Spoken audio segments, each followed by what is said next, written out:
سلامی کی رسم اس کا کیا حکم ہے؟ چنانچہ نکاح کے بعد دولہا کا دلہن کے گھر جانا، دولہے کا دلہن کے گھر جا کر نامحرم عورتوں کے درمیان سلامی کرنا یہ قطعی طور پر جائز نہیں ہے۔ یہ نہایت بغیرتی والی رسم و رواج ہے۔ اس رسم و رواج سے ہم سب کو پرہیز کرنا چاہیے۔ چنانچہ سورہ نور کے اندر پارہ نمبر 18 میں ہے قُل لِّلْمُؤْمِنِينَ يَغُضُّوا مِنْ أَبْصَارِهِمْ وَيَحْفَظُوا فُرُوجَهُمْ ذَلِكَ أَزْكَىٰ لَهُمْ وَأَطْهَرُ۔ اس طریقے کی عبارت جو ہے سورہ نور پارہ نمبر 18 آیت نمبر 30 ہے۔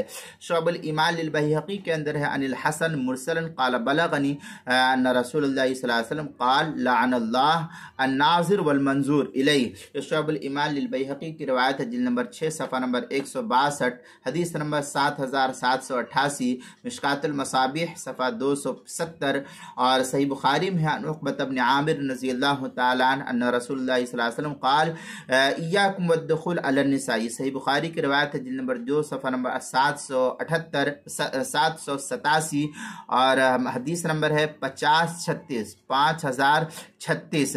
اسی طریقے سے در مختار مع شامیہ میں ہے وَتَمْنَعُ الْمَرْأَةُ الشَّابَّ مِنْ كَشْفِ الْوَجْهِ بَيْنَ الرِّجَالِ۔